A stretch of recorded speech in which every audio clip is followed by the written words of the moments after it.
저는 이 이야기를 꺼내기까지 정확히 11년이 걸렸습니다. 이 간증을 하는 지금도 손이 떨리고 숨이 가쁩니다.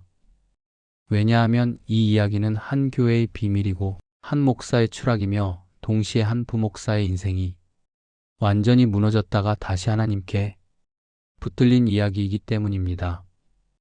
혹시 목사가 목사를 고발한다. 이 말이 불편하게 들리십니까? 저도 그랬습니다. 저는 고발이라는 단어를 입에 올리는 것조차 죄라고 배웠던 사람이었습니다. 하지만 오늘 이 간증을 통해 저는 분명히 말씀드리고 싶습니다. 침묵이 항상 믿음은 아니었다는 것, 순종이 항상 하나님의 뜻은 아니었다는 것, 그리고 하나님은 교회를 지키시되 죄는 반드시 드러내신다는 사실을 말입니다. 할렐루야. 저는 올해 56 경상북도 안동에서 태어나 지금은 수도권에서 사역하고 있는 목사 김병수입니다. 지금은 목사지만 저는 부목사로만 20년 넘게 사역했습니다. 사람들은 저를 이렇게 평가했습니다. 말이 적고 조용하고 문제 일으키지 않는 목사. 맞습니다. 저는 문제 일으키는 사람이 아니었습니다. 아니, 정확히 말하면 문제를 봐도 입을 다무는 사람이었습니다. 저는 믿음 좋은 집안에서 자랐습니다. 아버지는 장로님이셨고 어머니는 새벽 기도를 한 번도 빠지지 않으셨습니다. 초등학교 때부터 교회는 제 삶의 전부였습니다. 주일학교, 중고등부, 청년부, 성가대 그리고 신학교. 제 인생에는 교회 밖의 인생이란 존재하지 않았습니다. 그래서 저는 목사가 되는 것이 너무도 자연스러웠습니다. 하나님이 부르셨다 그 말에 단 한 번도 의심해 본 적이 없었습니다. 제가 문제의 교회에 부임한 것은 2013년이었습니다. 수도권에 있는 출석 성도 2,000명이 넘는 대형 교회였고 담임 목사님은 당시 이미 전국적으로 이름이 알려진 분이었습니다. 책도 여러 권 쓰셨고 방송 설교도 하셨고 집회 요청도 끊이지 않았습니다. 솔직히 말하면 저는 그 교회에 부임하게 된 것이 자랑스러웠습니다. 이제 나도 이 정도 교회에서 사역하는구나. 그때까지만 해도 저는 몰랐습니다. 그 교회가 제 인생에서 가장 깊은 신앙의 밤을 통과하게 될 곳이 될 줄은. 처음 6개월은 아무 문제가 없어 보였습니다. 담임 목사님은 설교를 잘하셨고 카리스마가 있었고 성도들의 존경을 받았습니다. 그런데 어느 순간부터 작은 이상함들이 눈에 들어오기 시작했습니다. 재정 보고가 지나치게 간략했습니다. 당회에서 질문하면 분위기가 얼어붙었습니다. 특정 장로님들은 아무 말도 하지 않았습니다. 그리고 결정적인 장면은 어느 날 새벽 기도 후 벌어졌습니다.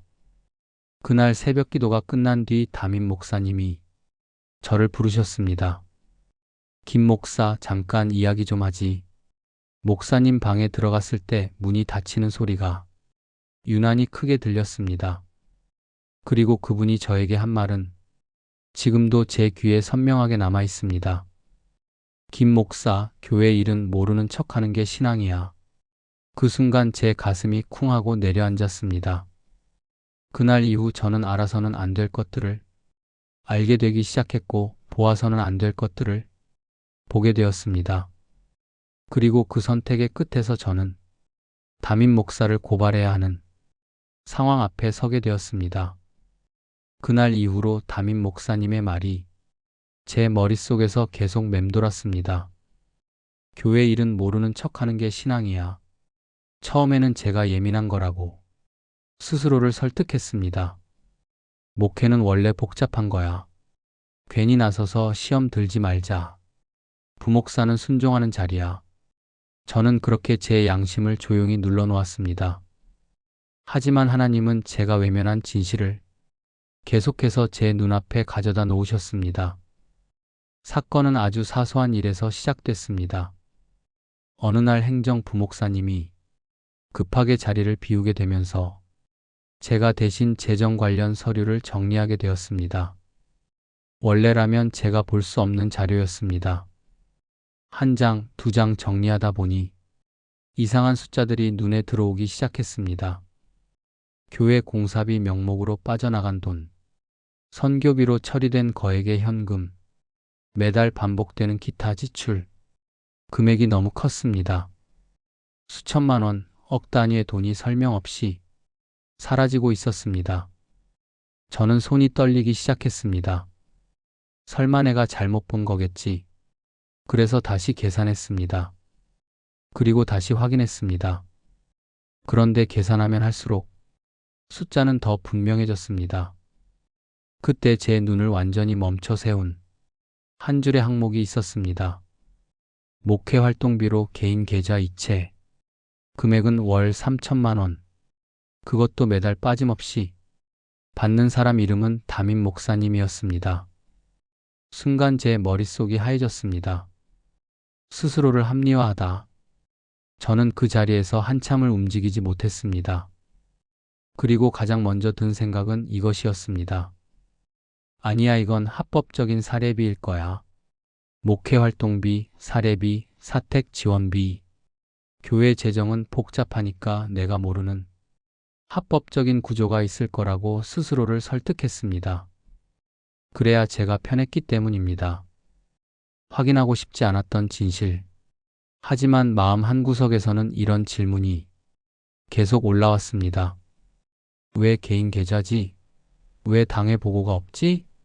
왜 이렇게 숨기듯 처리하지? 결국 저는 확인하지 말았어야 할 한 가지를 확인하게 됩니다. 그날 저녁 평소 말수가 거의 없던 원로 장로님 한 분이 저를 따로 부르셨습니다. 연세가 이른이 훌쩍 넘은 분이셨고 교회 창립 멤버였습니다. 그분은 제 얼굴을 한참 보시더니 조용히 말씀하셨습니다. 김 목사 혹시 재정 서류 봤나? 그 한마디에 제 심장이 덜컥 내려앉았습니다. 저는 아무 말도 하지 못했습니다. 그러자 장로님이 한숨을 쉬며 말씀하셨습니다. 나도 처음엔 몰랐어. 알고 나서도 아무 말 못했어. 교회가 무너질까봐. 그분의 눈에는 눈물이 고여 있었습니다. 그리고 그분이 다음 말을 이어갔습니다. 그 돈은, 김 목사, 그 돈은 교회 돈이 아니야. 교회 명의로 들어온 헌금이 개인 사업으로 흘러 들어가고 있어. 우리가 하나님 앞에서 큰 죄를 짓고 있는 거야. 그 순간 제 귀에서는 아무 소리도 들리지 않았습니다. 집으로 돌아오는 길에 저는 운전을 하면서 몇 번이나 차를 세웠습니다. 눈물이 앞을 가렸기 때문입니다. 하나님, 이게 말이 됩니까? 이분은 매주 강단에서 말씀을 전하시는 목사님 아닙니까? 이 교회는 당신의 교회 아닙니까? 그날 밤 저는 단 한마디의 기도도 하지 못했습니다. 교회에서는 제가 헌금 사용 출처에 대해 물어보고 다닌다는 소문이 돌기 시작했습니다. 며칠 뒤 담임 목사님은 저를 부르셨습니다. 미소를 지은 얼굴이었습니다. 김 목사, 요즘 힘들어 보이네. 그리고 제 어깨를 툭 치며 이렇게 말했습니다. 목회는 진실보다 질서가 중요한 거야. 그 말은 협박처럼 들리지 않았습니다. 오히려 충고처럼, 선배의 조언처럼 말해졌기 때문에 더 무서웠습니다. 그날 이후 교회 안에는 눈에 보이지 않는 선이 하나 그어졌습니다. 그리고 저는 그 선을 이미 넘어버린 사람이 되어 있었습니다. 가장 먼저 느낀 변화는 사람들의 눈빛이었습니다. 회의 자리에서 제 의견을 아무도 받지 않았고, 농담을 던져도 웃는 사람이 없었고, 식사 자리에서 자연스럽게 제가 빠지기 시작했습니다. 처음엔 내가 예민한가 싶었습니다. 하지만 이건 분명한 변화였습니다. 어느 날 정기 부목사 회의가 열렸습니다. 평소와 다르게 담임 목사님이 회의 처음부터 끝까지 자리를 지키고 앉아 계셨습니다. 그리고 갑자기 이런 말씀을 하셨습니다. 요즘 교회 안에 불필요한 의심과 시험이 들어오고 있어. 그 말과 함께 목사님은 저를 보셨습니다. 아주 잠깐이었지만 그 눈빛은 분명히 저를 향해 있었습니다. 담임 목사님은 이어서 이렇게 말씀하셨습니다. 믿음이 깊은 사람은 교회를 의심하지 않습니다. 교회를 문제 삼는 사람은 결국 자기 신앙을 드러내는 겁니다. 그 순간 회의실 공기가 완전히 얼어붙었습니다. 아무도 제 이름을 부르지 않았지만 모두가 누구를 말하는지 알고 있었습니다. 회의가 끝난 뒤 저보다 10살은 어린 부목사 한 명이 저를 따로 불렀습니다. 그는 주변을 두리번거리며 작게 말했습니다. 목사님 이쯤에서 멈추세요. 여기서 이 문제 계속 파면 다 같이 죽어요. 그 말은 저를 걱정하는 말이었지만 동시에 이 교회가 이미 어떤 상태인지 분명히 보여주는 말이었습니다. 그때 저는 깨닫기 시작했습니다. 이 교회에는 침묵을 유지하는 완벽한 시스템이 존재하고 있었습니다. 재정을 아는 사람은 극소수, 질문하면 믿음 없음으로 낙인, 문제 제기자는 사역에서 배제, 결국 스로 떠나게 만드는 구조, 누군가 고발하지 않아도 아무도 말하지 않게 만드는 교회. 그게 이 교회의 진짜 모습이었습니다. 그날 밤 저는 처음으로 아내에게 모든 이야기를 털어놓았습니다. 아내는 한참을 아무 말 없이 듣고만 있었습니다. 그리고 제가 말을 마쳤을 때 이렇게 말했습니다. 여보, 당신 잘못한 거 하나도 없어. 그 말에 저는 참고 있던 눈물을 터뜨리고 말았습니다. 그러나 하지만 현실은 아내의 말처럼 단순하지 않았습니다. 저에게는 아이들이 있었고 생활비가 있었고 사택이 있었고 노후가 있었습니다. 그리고 무엇보다 저는 목사였습니다. 목사가 교회를 고발한다? 그건 제가 지금까지 배운 모든 신앙과 정면으로 충돌하는 일이었습니다. 그날 새벽 저는 교회가 아닌 집 근처 작은 공원에서 기도했습니다. 하나님, 제가 틀린 겁니까? 이게 정말 당신의 뜻입니까? 그런데 아무 응답도 오지 않았습니다. 하늘은 조용했고 제 마음은 더 시끄러워졌습니다. 며칠 뒤 담임 목사님은 저를 다시 부르셨습니다. 이번에는 단둘이 마주 앉았습니다. 그리고 아주 차분한 목소리로 이렇게 말씀하셨습니다. 김 목사, 하나님 일은 하나님이 하셔. 괜히 인간이 나서서 교회 망치지 말고. 그 순간 저는 분명히 느꼈습니다. 이 말은 신앙의 말이 아니라 침묵을 강요하는 권력의 말이라는 것을. 사람은 밖에서 무너지기 전에 먼저 안에서 무너진다는 걸 그때 처음 알았습니다. 겉으로 보기엔 저는 아무 문제 없어 보였습니다. 주일마다 강단에 섰고 기도회도 인도했고 성도들은 목사님 설교 은혜 받았습니다. 라고 말했습니다. 하지만 제 안에서는 이미 무너지고 있었습니다. 조용히, 아무도 모르게 가장 먼저 변화가 온 건 설교 준비 시간이었습니다. 예전에는 말씀을 펴면 한 구절, 한 단어가 마음에 꽂혔습니다. 그 말씀이 저를 울리고, 저를 살리고 저를 다시 세웠습니다. 그런데 어느 날부터 성경이 글자로만 보이기 시작했습니다. 읽어도 아무 느낌이 없었습니다. 깨달음도 찔림도 위로도 없었습니다.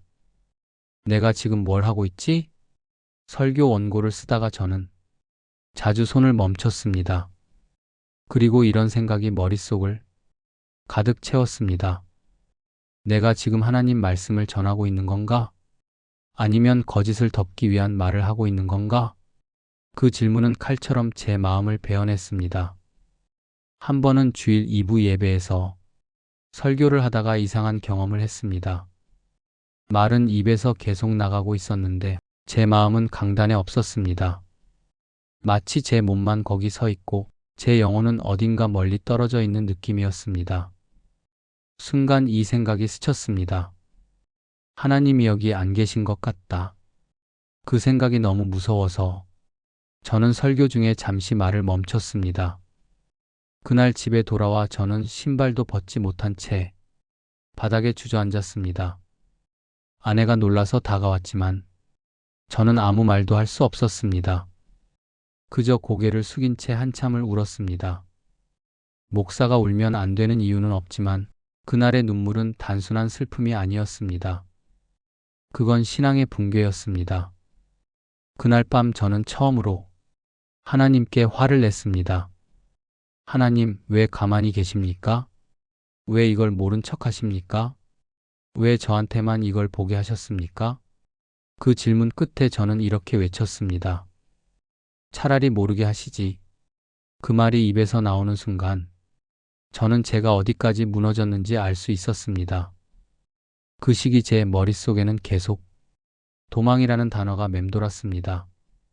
교회를 떠나고 싶다. 목회를 내려놓고 싶다. 아무도 나를 모르는 곳으로 가고 싶다. 심지어 이런 생각까지 들었습니다. 그냥 눈 감고 넘어가자. 다른 교회로 옮기면 되지 않을까? 그 순간마다 제 안에서 두 목소리가 싸웠습니다. 한 목소리는 이렇게 말했습니다. 내가 뭔데 교회를 판단하냐? 내 인생이나 지켜. 가족 생각해. 다른 한 목소리는 아주 작았지만 분명히 이렇게 말하고 있었습니다.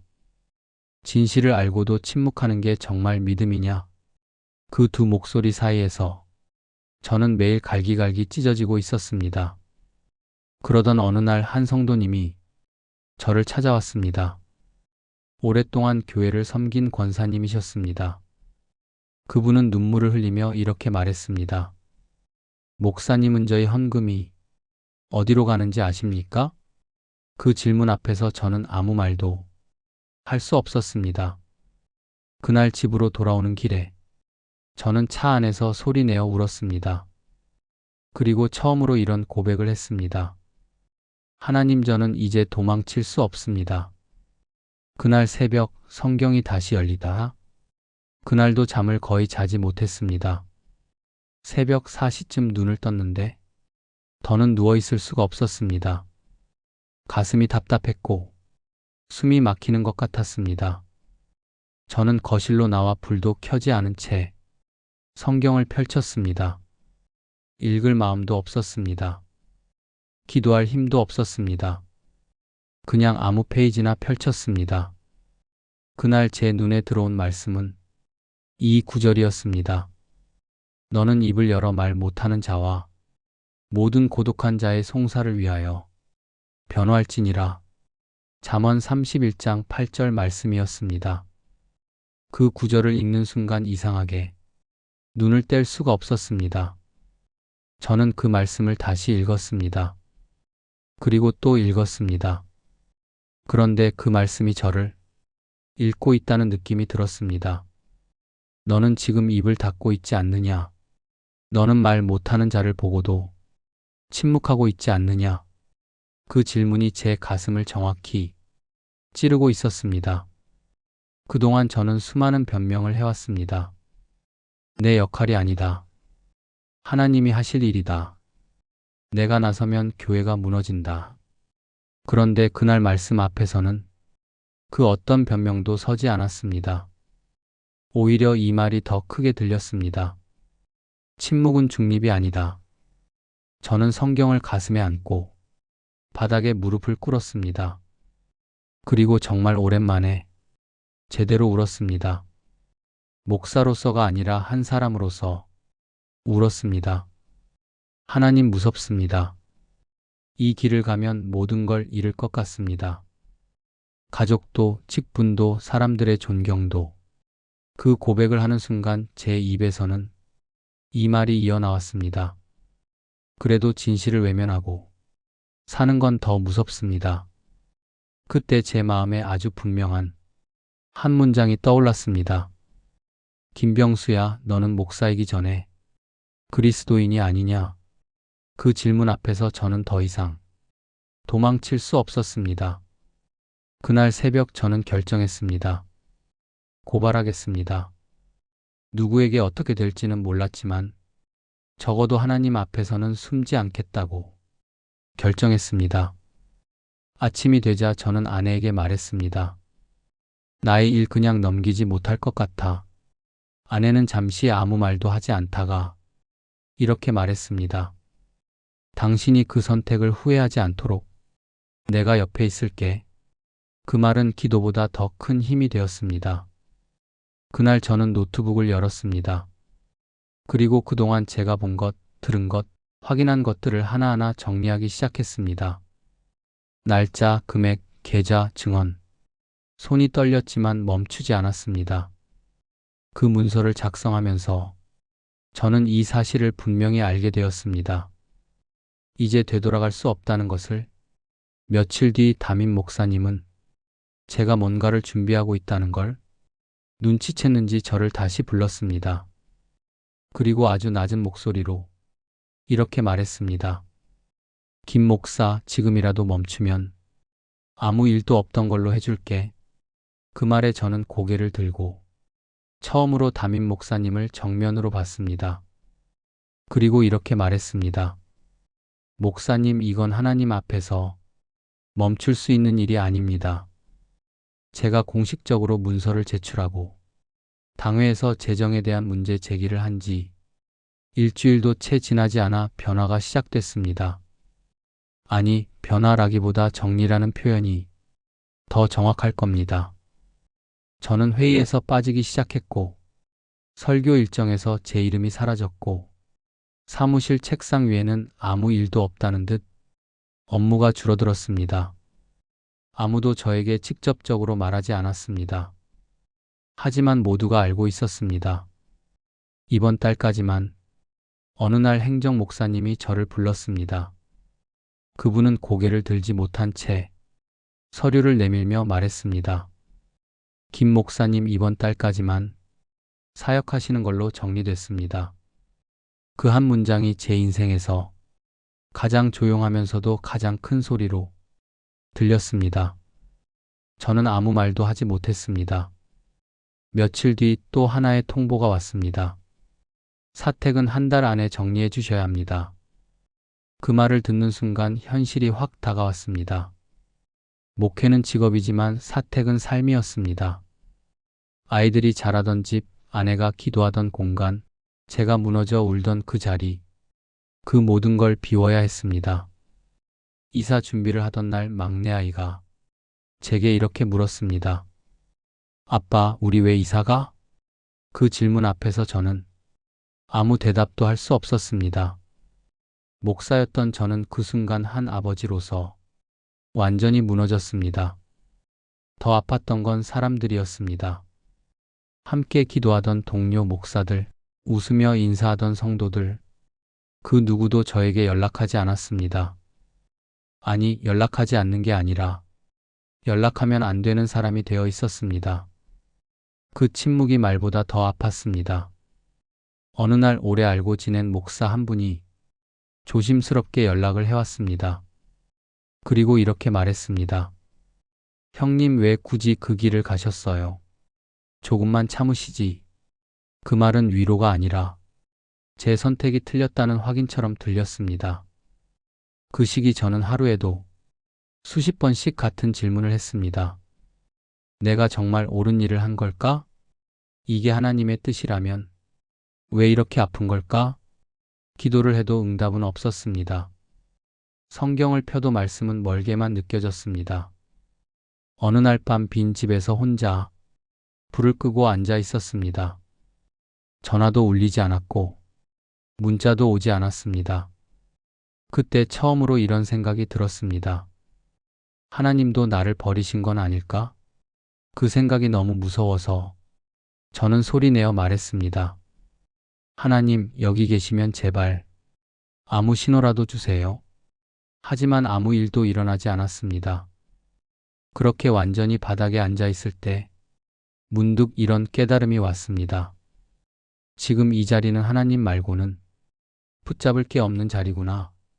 그 순간 이상하게 마음이 조금 가벼워졌습니다. 아무것도 없었기 때문에 아무것도 숨길 필요가 없었습니다.